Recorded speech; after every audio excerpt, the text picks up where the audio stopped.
beaux arbres sur la commune. On va faire un petit peu de vallée, on va faire un petit peu de route et on va faire un petit peu de bois.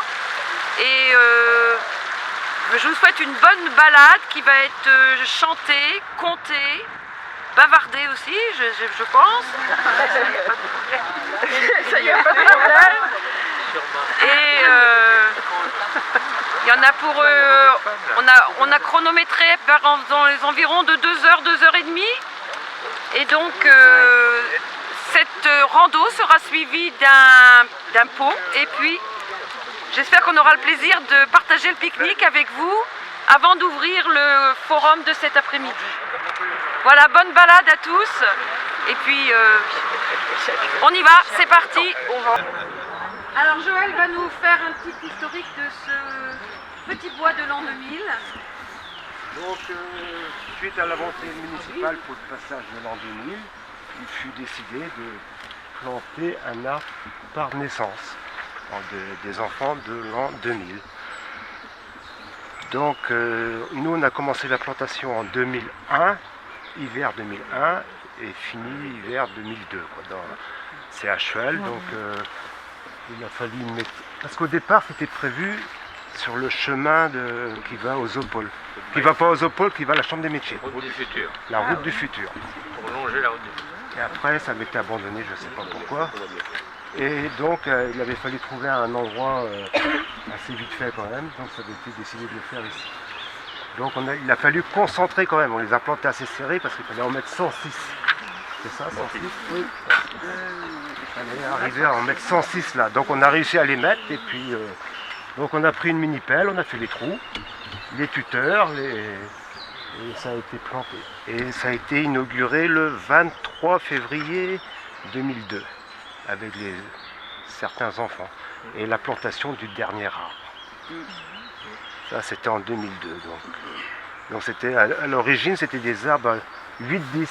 Vous les voyez maintenant, ça fait quand même bien poussé. Donc les variétés, c'est... il y a du frêne élevé Gissing, du chêne pédonculé. Je ne sais pas si vous les connaissez, les chênes pédonculés. Non, vas-y, tu nous les montres. Hein, ça, derrière vous, vous avez un chêne pédonculé. Et ça, c'est de la pousse naturelle, celui-là. Il n'a pas été planté. Hein, de ce côté-là, ils ont pas... Ah non, non, de ce côté-là... Le bois est à ma droite. Le bois, ça, c'est du charme.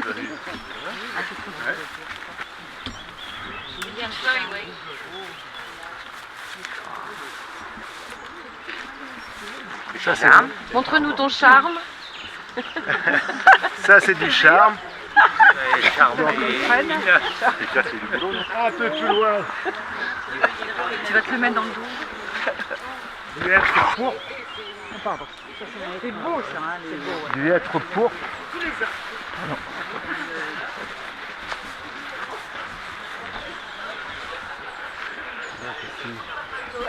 Ici.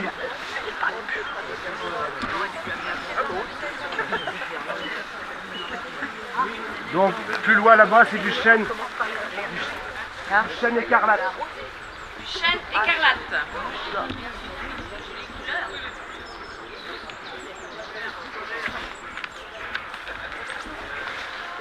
C'est la branche.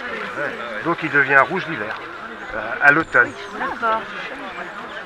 Donc là c'est le Quercus robur. Il y a un interro, hein. Il y a un interro à 12h30, hein. Donc vous avez intérêt d'écouter. Le Quercus robur, il n'a pas de pétiole. Ça c'est un chêne. Approchez, approchez. Il est direct sur la branche. Du quoi? Il n'y a pas de pétiole. La feuille est attachée sur la tige. Il n'y a pas de pétiole. Donc là on retrouve un charme. Très bien madame, très bien maîtresse, on dit toujours maîtresse. Pétiole, ça nous parle un peu. Il y a un hêtre fayard. On n'a pas tout perdu. À quoi? Hêtre. Le feuille, comme on disait en patois chez nous. Fagus sylvatica. D'accord. Donc c'est le pourpre. C'est le même sauf qu'il est pourpre. Et on va... Ici c'est quand même un gros spécimen qui a bien pris, qui a été planté. Vraiment c'est un des... Classique, ça non? Ouais, c'est le robur. C'est le robur, c'est le chêne de nos campagnes. Oui, voilà. Ouais, c'est le chêne, ouais, c'est Ouais, ouais. classique. Et donc il y a le pétrère, hein, le chêne. Et celui juste à droite là. Ça c'est un frêne, Fraxinus. Donc il y a deux variétés de Fraxinus, mais ils se ressemblent. Vraiment, pour les reconnaître, il faut être fort entre les deux. Donc là-bas aussi, ça m'étonne. Ça c'est le deuxième chêne qui vit en Europe. Hein. C'est le chêne roux ou le chêne Cécile. Il a un pédoncule, pas un pédoncule, un pétiole. C'est la différence entre le robur. Quand je vais te délester parce que... C'est la différence entre le robur et le... Mais ils d'après ce que je regardais, ils s'auto-fécondent entre eux. D'accord. Donc ils se croisent et ça... je sais pas. Après, Pour ça, elle fait des mutants. Pour ça la nuit. Oui. Donc, et bon, ça c'est les deux principales variétés en Europe. Le coccinea, là, il vient des États-Unis. Le coccinea, là, le chêne rouge. C'est un rapport avec les coccinelles. Qu'est-ce qu'ils ont là? Il rougit en hiver, c'est ça? Ouais, le coccinea. Ouais. Ben, c'est comme le rubra. Oui. Parle pas de malheur, Rémi, il n'y a pas de chenille. Non, mais ça donne un mangeot. Et comment il s'appelle celui-là? Coccinea. C'est son nom Ouais.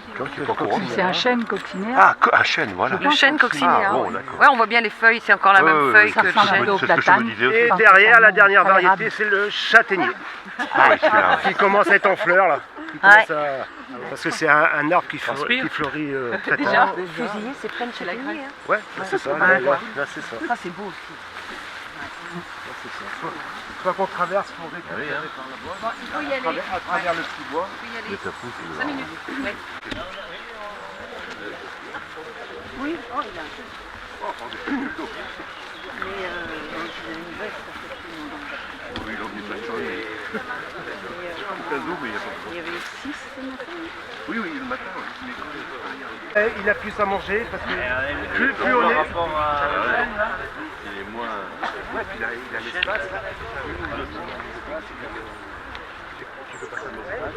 À l'avenir, il y en a qui vont. Ma sœur, vous êtes belle, oui, ma sœur. La sœur Corinne.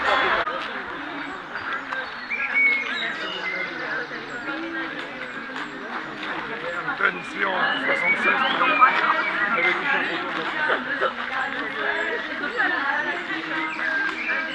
Vallée du Bueno. Alors bonjour tout le monde.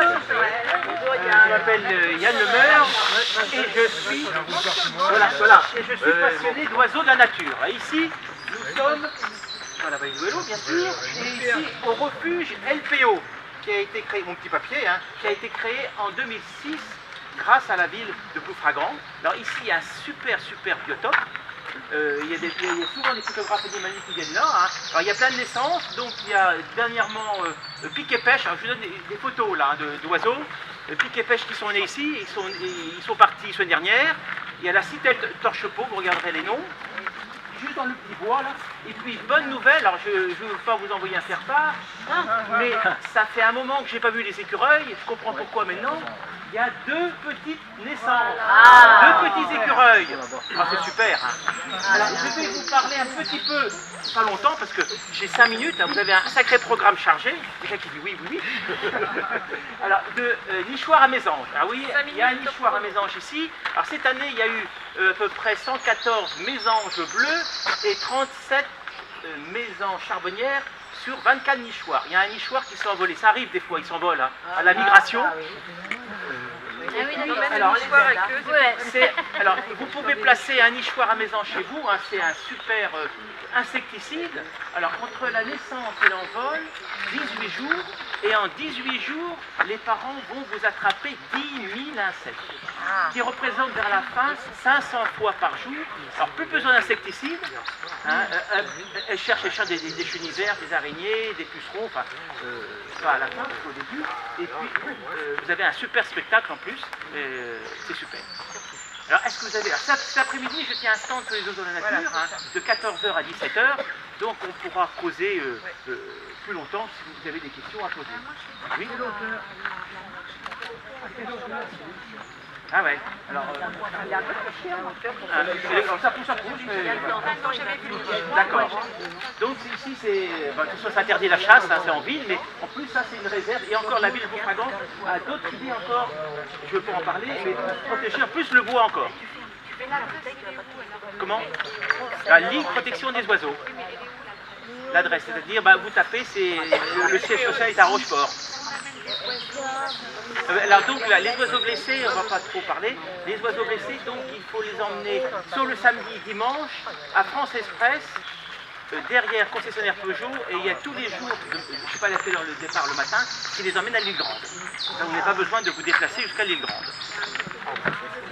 Donc les oiseaux sont protégés, hein, c'est interdit de les capturer et de les tuer. Bon, je m'arrête là parce que... Voilà. Vous avez des questions? Tout le monde est d'accord pour que je m'arrête. Je blague. Hein. Voilà, au stand cet après-midi. Voilà, si vous voulez continuer, donc vous avez des photos de les principaux, il y a 31 espèces. Oui, voilà. Donc je ne sais pas compter le goéland qui passe au-dessus. C'est pas laissé. Non, par là. L'hirondelle qui passe par-dessus aussi, enfin, des péniches et... Voilà. La suite cet après-midi. Voilà, la suite cet après-midi, on continue. Par l'arbre penché. Et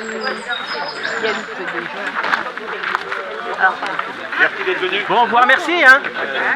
Ouais, c'est la dame.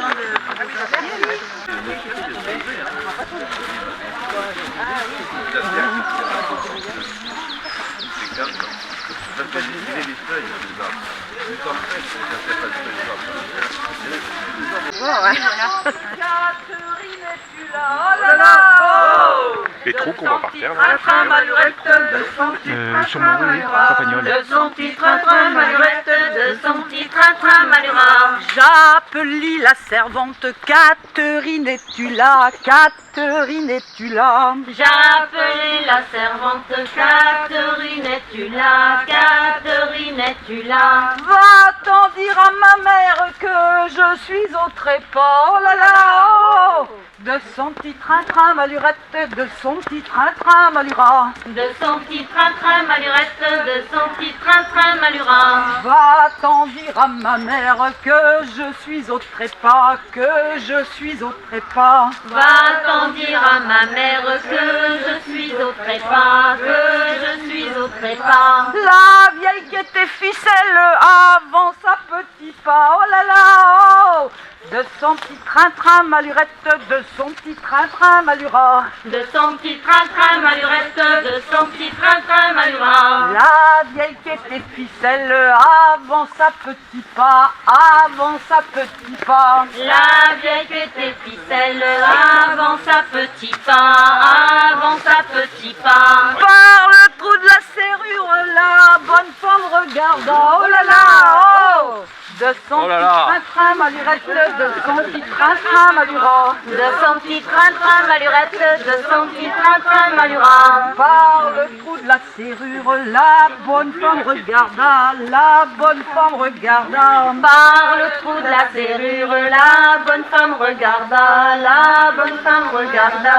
Elle découvrit la guerre en dessous les draps. Oh là là, oh, pour ça, on n'en meurt pas pour ça. Ne t'en fais pas ma fille, on n'en meurt pas pour ça, on n'en meurt pas pour ça. Car si j'en étais morte, tu ne serais pas là. Oh là, oh, de son petit train-train malurette, de son petit train-train malura. De son petit train-train malurette, de son petit train-train malura.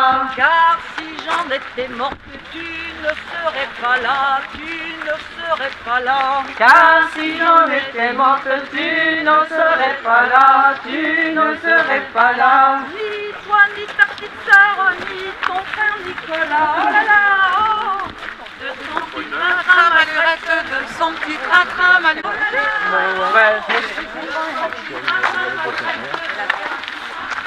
C'était dans celui-là, oui. Vous voulez voir, il y a encore une ruche là-bas, on appelle ça une ruche, mais avec des abeilles dans le chêne. Train-train malurette, de son petit train-train malura.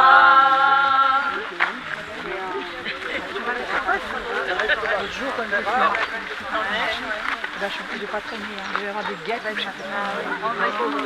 Les souliers sont bordés, d'or, c'est mamie qui les a bordés. À 4 heures dans ces bercés, mes souliers sont bien bordés, mes souliers sont bien bordés. À 4 heures dans ces bercés, mes souliers sont bien bordés, mes souliers sont bien bordés. Mes souliers sont bordés d'or et c'est mamie qui les a bordés. Mes souliers sont bordés d'or et c'est mamie qui les a bordés. Ouais, il y a quoi là? Ah oui, il y a de la pique-nique ou quoi? Là, ça va, mais c'est pas là.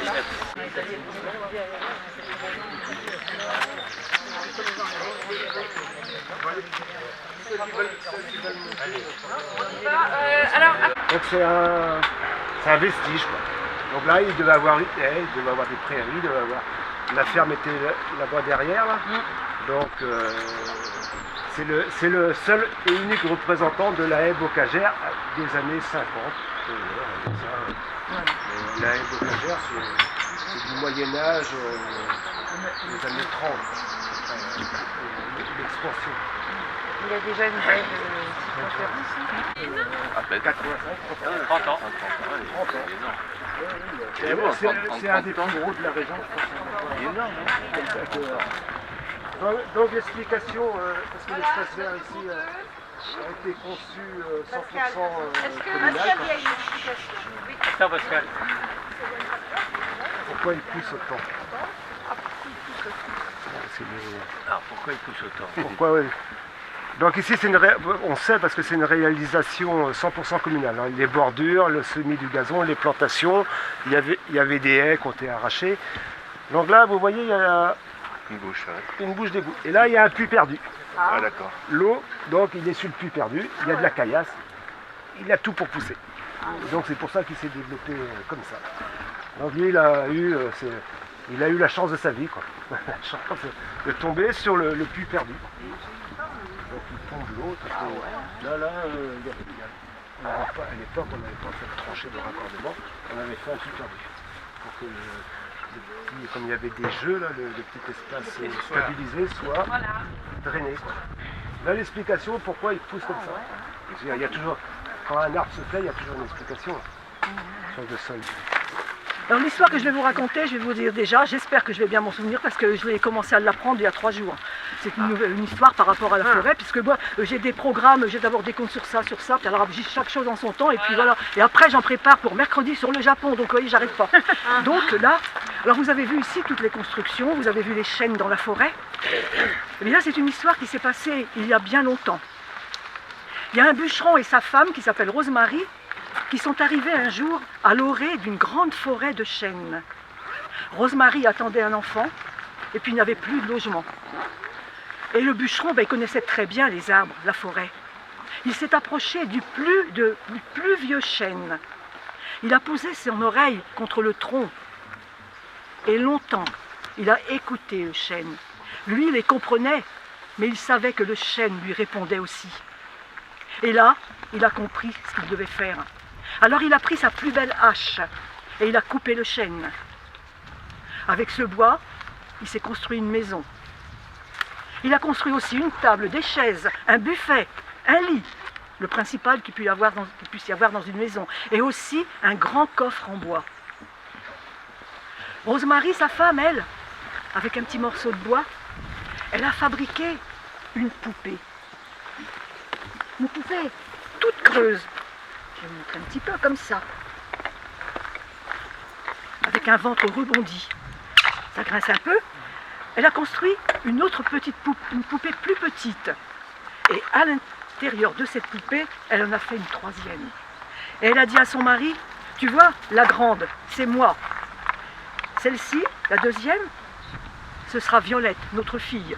Ne me demandez pas comment, à cette époque-là, elle savait qu'elle allait avoir une fille, parce qu'il n'y avait pas d'échographie, mais elle le savait. C'était une fille. Violette, il l'aurait appelée. Son mari lui dit, le bûcheron lui dit, mais la troisième boîte, elle sert à quoi? Ah, ben ça, tu verras plus tard. Donc, peu de temps après, leur fille Violette est née. Or, elle a fait ses premiers pas sur la mousse des grands arbres de la forêt. Et puis elle, la forêt, c'était son principal domaine. Elle y passait presque tout son temps. Elle allait jusqu'au plus profond de la forêt. Là, elle connaissait des coins secrets, connus que d'elle.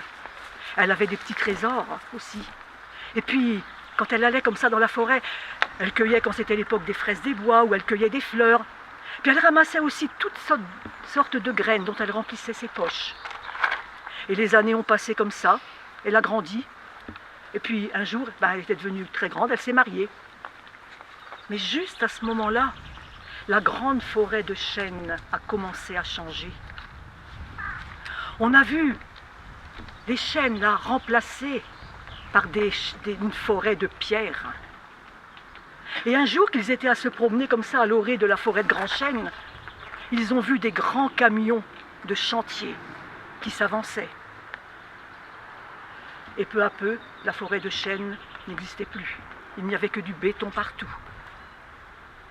Alors quand elle a vu ça, puisque sa mère, quand elle était née, lui avait donné les petites poupées, elle a pris ses poupées, Violette a pris ses poupées, elle a couru au plus profond de la forêt.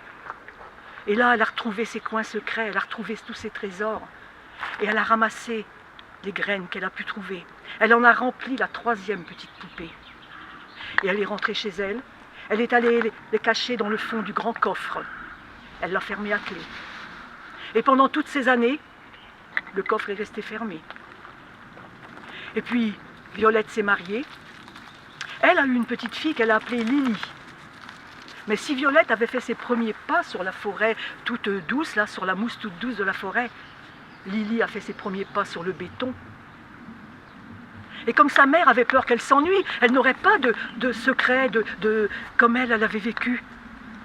Alors elle a décidé de lui offrir son secret de petite fille, son trésor. Elle est allée pour ouvrir le coffre, mais depuis toutes ces années, là, le coffre qui était resté fermé à clé, la clé était perdue. Alors Rosemary a dit, j'aurais pu ciseler une petite clé pour ouvrir le coffre, mais il n'y a plus du tout de bois. Alors le vieux bûcheron a dit, si, je peux en trouver un morceau. Et il a scié le bout de sa hache. Il l'a donné à Rosemary qui a taillé une petite clé. Ils ont ouvert le coffre. Et Pardon ? La maman, oui, a pris. Violette, voilà, Violette. Oh, ouais, il y a une petite absence comme ça. Violette a pris ses poupées. Elle a décidé d'offrir son trésor à sa fille. Elle lui a dit, ça c'est mon trésor de petite fille. Je te le confie. Mais tu ne dois jamais essayer d'ouvrir la 3e petite boîte, car sinon ce ne serait plus un trésor. Mais aller dire ça à une petite gamine de ne pas ouvrir, c'est justement là qu'on a envie de savoir ce qu'il y a à l'intérieur. Alors en moins de 2, je vous dis qu'elle a ouvert les petites boîtes, hein. Et puis quand elle a ouvert la 3e, là, elle a trouvé toutes les petites graines. Mais à ce moment-là, il y a un vent qui s'est levé, toutes les petites graines se sont envolées partout. Quelque temps plus tard, elles sont toutes allées se promener à nouveau à l'orée de cette grande forêt qui était une forêt de pierre, qui n'était plus d'arbres. Et puis là, elles ont eu, il y avait Lydie qui était partie, il y avait Violette et puis Rosemary. Elles sont restées abasourdies parce que toutes les petites graines avaient poussé à travers les fissures du béton. Mais ce qu'elles ne savaient pas encore, c'est que quand les graines se sont échappées de la petite boîte, un gland s'était échappé aussi. Et un tout petit chêne était en train de pousser, quelque part, pas loin de là. Voilà, mon histoire est terminée.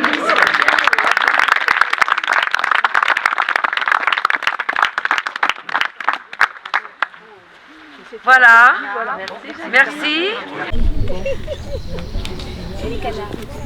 Les amours doivent de la voir, on peut l'entendre, non? Camille, mais c'est pas Oui, oui, oui. Sondez, hein. Vous savez qu'elle allait avoir une idée. Ils sont sortis? Hiver, il y a 2-3 ans. Voilà, Monique. Voilà, bien Monique. Et moi, je veux vous dire quelques mots sur le... Nous sommes ici au lavoir de l'Étache. Hein. Ce lavoir en ciment, il date de 1953. Avant, il se trouvait de l'autre côté de la rue. On m'a raconté, hein, c'est les voisins qui m'ont raconté l'histoire du truc. Lorsqu'on est dans les années 50, le chemin qui menait donc aux prairies qui étaient plus loin Et ce chemin était devenu trop étroit, c'est un chemin de charrette est très étroit, on a eu des engins plus larges dès ce moment-là. Et donc le lavoir qui était de l'autre côté, qui recueillait toutes les sources qui sont les prairies au-dessus de nous, ils ont décidé de le déplacer. Et donc pour élargir la route. Et ils ont choisi un endroit en contrebas, puisqu'il fallait que l'eau coule. Et la traversée de la route est faite uniquement avec des pierres. Ce sont des pierres plates qui sont posées au sol. On a mis une autre pierre au-dessus et l'eau traverse traverse la rue est venue ici, qu'on a un petit peu canalisé, mais pas grand-chose, et qui ressort ici, que vous voyez la source qui était en face, qui ressort là. Je vous en parle de vive voix parce que lorsqu'on a on a installé un égout dans la rue il y a 25 ans à peu près. Et donc les engins ont cassé complètement ce fameux truc en pierre, ils l'ont mal remonté et l'eau n'arrivait plus au lavoir. Alors le quartier s'est ému, à l'époque M. Morfas, qui était en face, travaillait à la préfecture, il s'occupait des biens de la préfecture. Donc il a dit écoute, il faut que tu te débrouilles, tu les fais revenir, hein, il faut qu'il y ait de l'eau. Donc les engins sont revenus, on a recreusé, on a remis toutes les pierres bien à plat et l'eau arrive ici au lavoir. Donc il y a toujours de l'eau. Moi j'ai acheté, pour vous le dire, mon terrain, Monique, mon épouse, on a acheté ce terrain en 76. En 76, c'est la sécheresse, rappelez-vous. Eh bien, cette source donnait toujours de l'eau et il y avait une rangée de voitures en permanence. Les gens avec des seaux et des gamelles venaient chercher l'eau et l'eau a toujours donné, même en 67. Pour dire que les sources sont quand même très, très agréables et donnent beaucoup. Voilà. Et donc ce quartier, vous voyez, notre voisine est partie, les gens du quartier en profitent. On a vu l'utiliser de lavoir jusqu'à les années 80. Il y avait encore une voisine dont le mari utilisait les bleus de travail, elle venait laver, et puis ça est tombé en désuétude. Et c'est la raison pour laquelle, eh bien, nous avons, M. Morfois, qui était le voisin en face, avait entretenu le lavoir, et puis ce lavoir a un peu évolué, et le quartier en a fait un petit peu il y a des poissons, on les voit assez peu, ils sont cachés sous la vase et les feuilles. Les gens du quartier ont mis des poissons, nous avons mis des poissons, et on essaie d'en faire un lieu accueillant pour le quartier, donc les étages. Voilà. J'ai la chance d'habiter ici, et donc j'ai la chance aussi d'entretenir l'environnement pour que tout le monde puisse en profiter dans le quartier. On trouve ça sympathique. Et vous avez vu, ma maison n'a pas de barrière, n'a jamais eu de portail ni de mur, et donc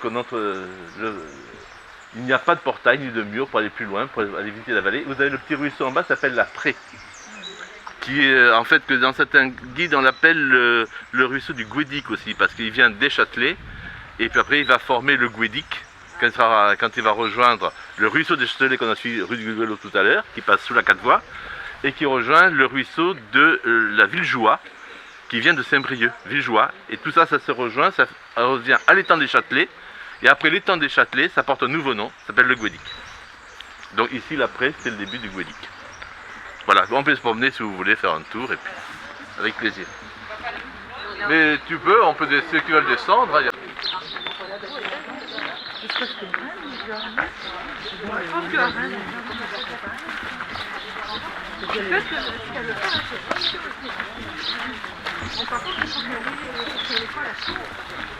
En passant par un petit sentier, en passant par un petit sentier, En passant par un petit sentier, en passant par un petit sentier. j'ai laissé tomber mon panier. Il faut connaître les ridondaines avant d'aimer les ridondaines.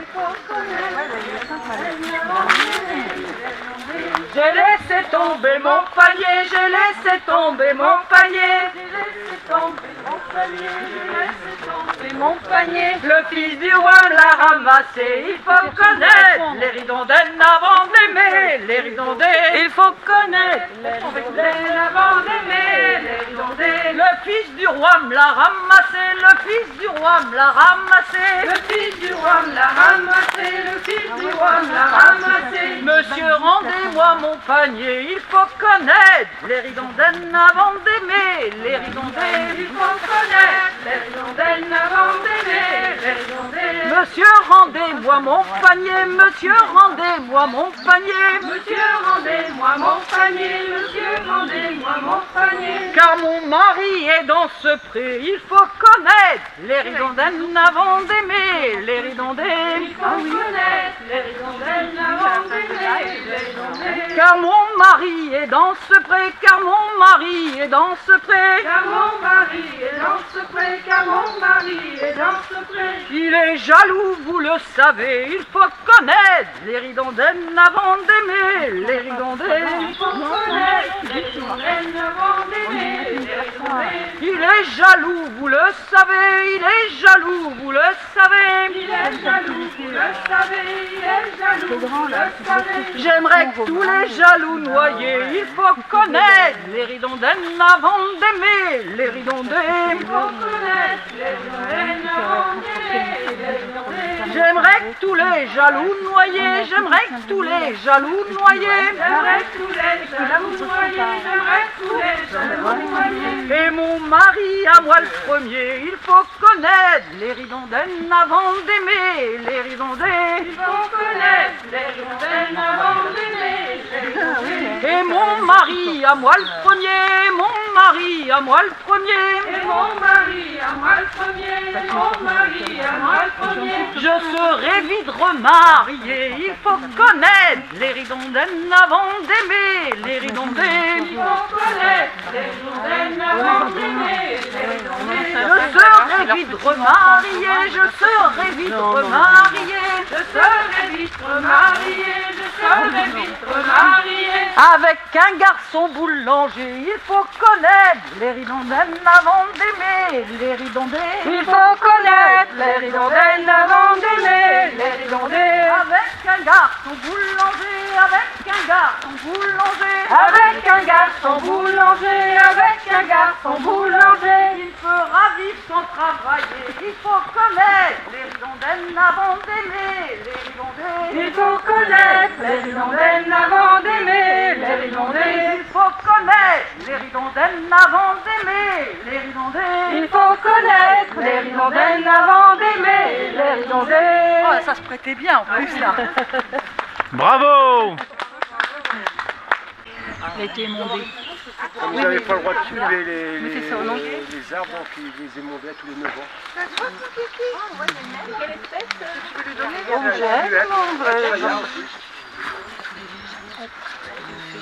Ça t'est porté en bois ligné, là. Oui, il faut aligner. Ça a été porté, celui-là c'est pareil. Encore les tout à fait les mêmes feuilles que les autres.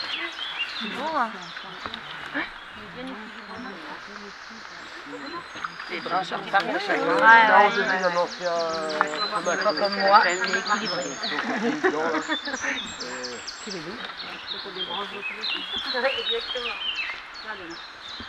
Non, non, il a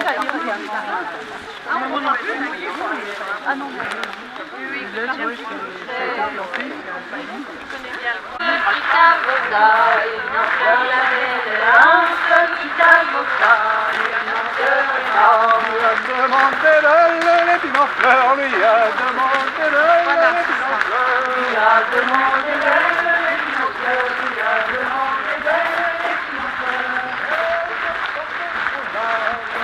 Dernière étape, on a choisi de passer ici parce que vous voyez qu'il y a des belles alignés d'arbres. Je vais laisser la parole à Joël. Donc les châtaigniers ici qui sont plantés sur une rangée seraient l'accès à un manoir ou comment, je ne sais pas. Et d'après ce que j'ai entendu, l'allée était en fer à cheval. Donc on doit retrouver certains châtaigniers là-bas, et si on regarde, ça faisait un fer à cheval, et le manoir devait être situé à droite là. C'est pour ça que, bon, je pense que les châtaigniers là sont centenaires, sinon plus. Ceux-là, ils sont... Combien? 150, Ah ouais, centenaire, ouais. Donc, des beaux spécimens. c'était une entrée sûrement une entrée de manoir. Ah ouais. Donc après, ici, c'était le... Donc derrière, on va pouvoir passer derrière, c'est là qu'ils faisaient le tir, l'entraînement de tir, le régiment d'infanterie. Ah. Donc ça a été remblayé, c'était plus profond que ça avait été remblayé après. Et ici, quand le monument a été posé, il y avait 2 grands cyprès, ceux qui se rappellent, comme à Saint-Hervé, au pied de l'église, c'était les 2 mêmes. Donc ils sont tombés pour la tempête, et c'est de là que ça a été raménagé et qu'on a planté les talus en haies bocagères, quoi.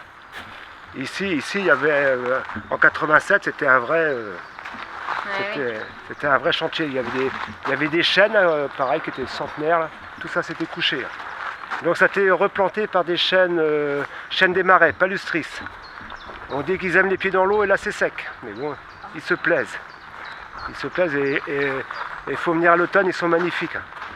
Couleur automnale, c'est vraiment magnifique. Et ça a été planté, donc tempête, ça a dû être planté en 89, 90, ça a été replanté. C'était Michel Cormier qui était qui a fait les plans, qui a réfléchi à tout ça, quoi. Donc pour replanter. Donc, voilà. C'est pour se trouver.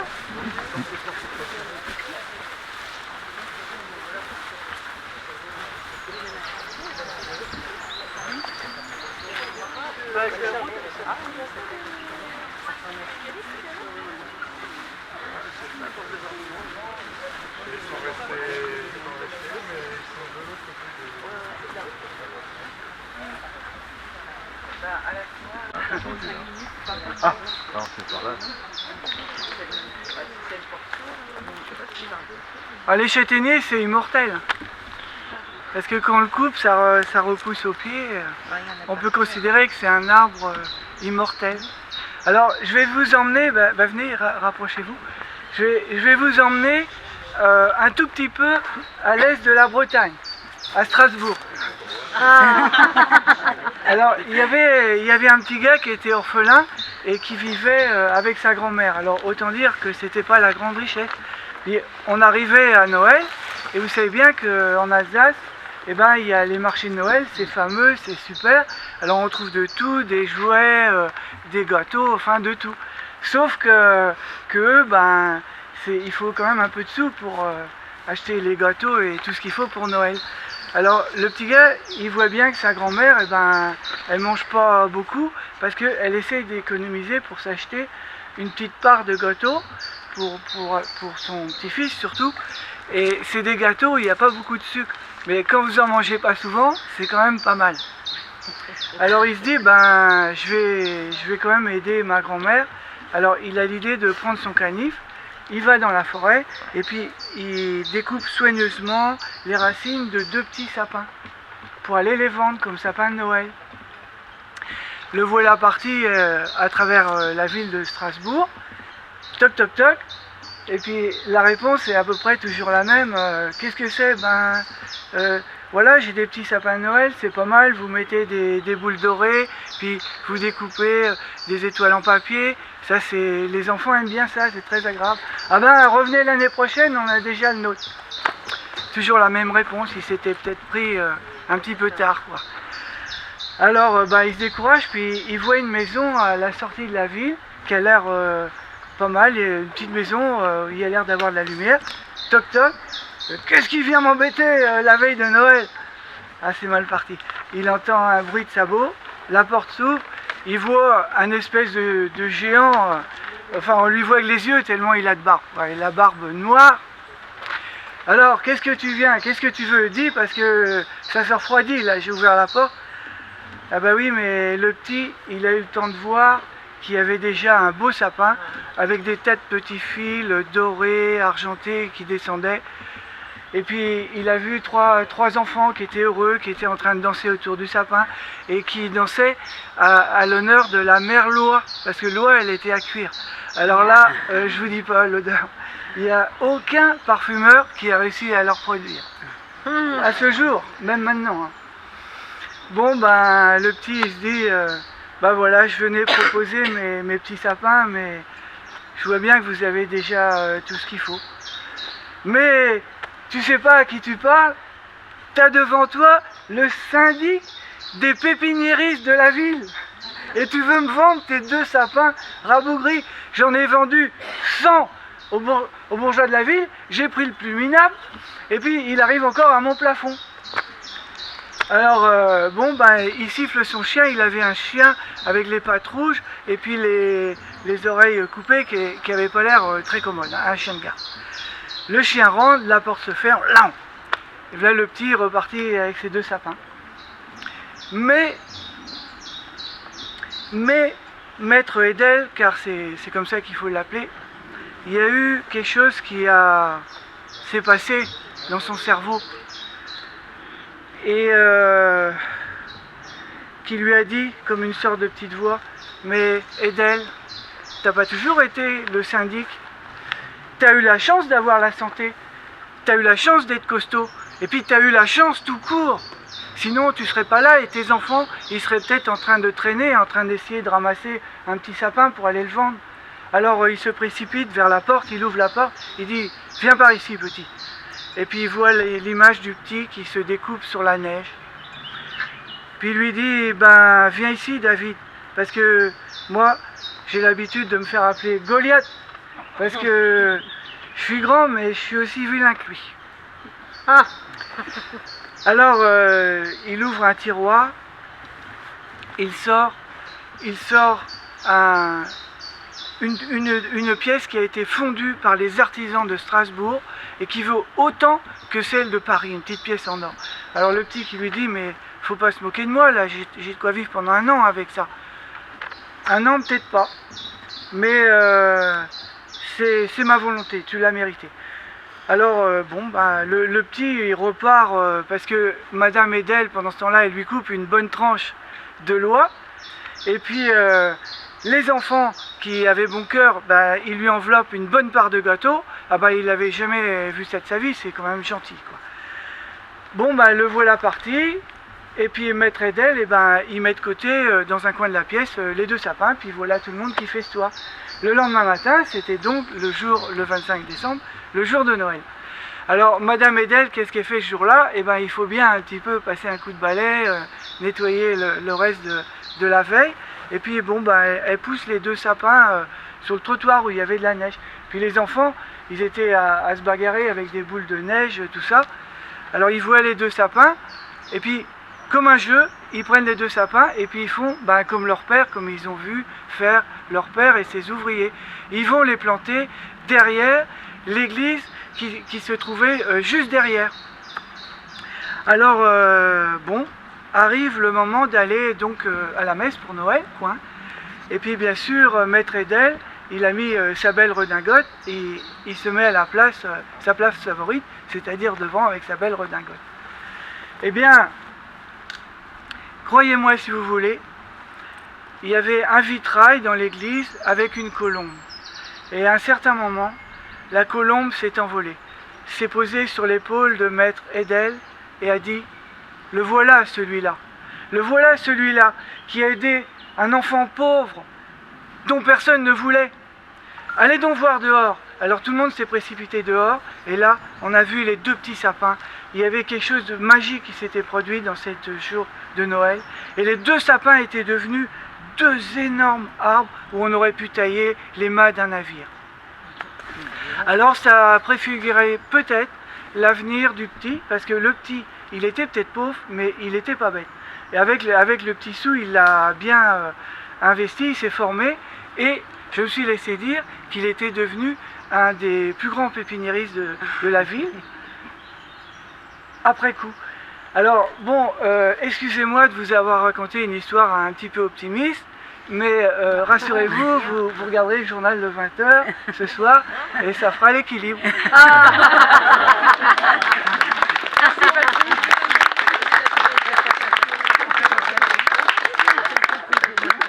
C'est vrai ça, ma foi.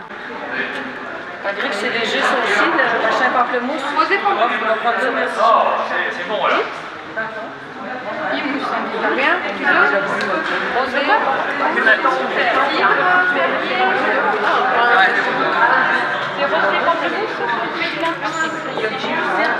Rosé pamplemousse.